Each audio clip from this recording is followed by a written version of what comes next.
Deus não existe. Eu estou afirmando, Deus não existe. Ok? Claro que vai criar um furdunço na sala, né? E vai ter um monte de gente que vai falar, não, é por isso mesmo que o meu pastor dizia para não fazer teologia, porque teologia deixa louco e não sei o que, não sei o que. Ok. Mas eu estou afirmando para você, para o Felipe, eu estou afirmando agora, para isto não é podcast, Deus não existe. É uma afirmação que eu estou dando. De um teólogo e de um pastor. E aí você vai dizer para mim, mas que coisa louca é isso? Agora, veja bem, qual o princípio da existência? O dicionarista Aurélio Buarque de Holanda Ferreira, no dicionário Aurélio, ele vai dizer assim, ó, princípio da existência. Tudo que tem começo e tem fim. Deus tem começo? Não. Deus tem fim? Não. Então logo Deus não existe. Compreende isso? Você existe. Eu existo. Deus não. Deus não é uma existência a partir da concepção humana. Ok? O que Deus é? Deus é.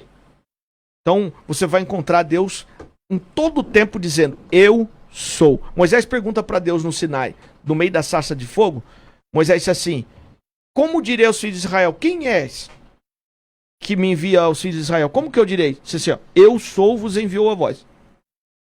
Aí Moisés disse assim, como devo chamá-lo? Disse, eu sou o que sou. Então, Deus é. Em toda a história bíblica, Deus vai dizer, eu sou, eu sou, eu sou. Então, quando você olha para isso, a gente vê o seguinte. No início de toda a criação, dos atos criacionais de Deus, Deus não tem mais nada, só Deus. Não tem mais nada, só tem Deus. Então, ele decide iniciar as suas obras de criação. Como ele precisa fazer? Precisa criar um projeto para isso. E para criar um projeto, ele precisa enxergar o cenário. Então Deus faz uma trajetória que vai do alfa, o eterno passado, ao ômega, o eterno futuro. Ele vai e retorna. Quando ele vai, ele vê tudo. Está registrado no salmo mais antigo da Bíblia, o Salmo 90, no versículo 2, antes que os montes eternos fossem criados, sim, de eternidade até a eternidade, tu és Deus. Ponto, não tem mais nada, só tem ele. Só que no que ele faz essa trajetória, esse jornadear eterno, nessa ida dele, ele viu tudo. Ele viu a criação dos universos, ele viu a criação dos seres espirituais extraterrenos, ele viu a formação dos planetas, ele viu a queda dos anjos, ele viu a formação do planeta berçário, a Terra, ele viu a queda do homem, ok? A degradação da raça humana. E quando ele volta, que ele vê tudo isso aí, ele precisa iniciar suas obras de criação a partir do nada para poder assinar como criador. Então ele tem que criar primeiro o quê? O nada. Então, como ele preenche tudo, ele tem que afastar, se possa assim explicar, dos pontos cardeais, leste, oeste e sul, e se concentrar no norte, que seria o ponto mais alto do universo. Ele se concentra, dá origem ao nada. Porque o que é o nada? O que é o vazio? A ausência de Deus. Toda pessoa que tenta preencher o vazio que tem dentro de si, com as drogas, com noites, bebidas, com qualquer coisa, com o financeiro, ele vai sempre ter o vazio aberto, porque o vazio é exatamente a ausência de Deus, só pode ser preenchido com Deus. Então, ele dá origem ao vazio, depois ele vai explicar para Jó como ele fez, ele vai dizer, eu desenrolei o universo sobre o vazio, sobre o nada, eu desenrolei como se desenrola uma cortina, os céus, sempre a Bíblia vai falar de céus no plural. No princípio criou Deus os céus e a terra.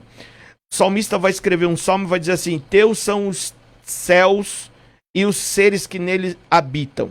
Jesus vai ensinar a orar e vai dizer assim, Pai nosso que estais nos céus. Então a ideia de Deus é de uma dimensão múltipla de universo, e não de um único universo só. Então, a ideia é essa. Agora, quando ele está criando todas essas coisas, ele passa, como um corpo físico, a criar a primeira coisa, que é o corpo de Cristo. Por quê? Porque ele precisa ser o primeiro a ser criado, porque ele é o resultado para todas as quedas. E ele sendo o resultado, ele tem que ser o primeiro a ser criado. Por isso não foi um acidente. Salvação não é um acidente. Salvação é propósito. E em Deus não há coincidência. Tudo é propósito.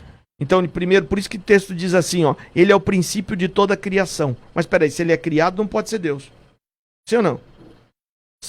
Paulo, dizendo do Cristo Jesus, ele diz assim, Jesus é o princípio de toda a criação, mas se ele é o primeiro a ser criado, ele não pode ser Deus. Por isso que tem gente que tem uma confusão nisso e diz que ele é um anjo, que Jesus seria o anjo Miguel, por exemplo, entendeu? Mas na verdade não é o ser do Cristo. Na verdade é o corpo de Cristo que ele usaria no pós-ressurreição, quando ele vai falar com os discípulos.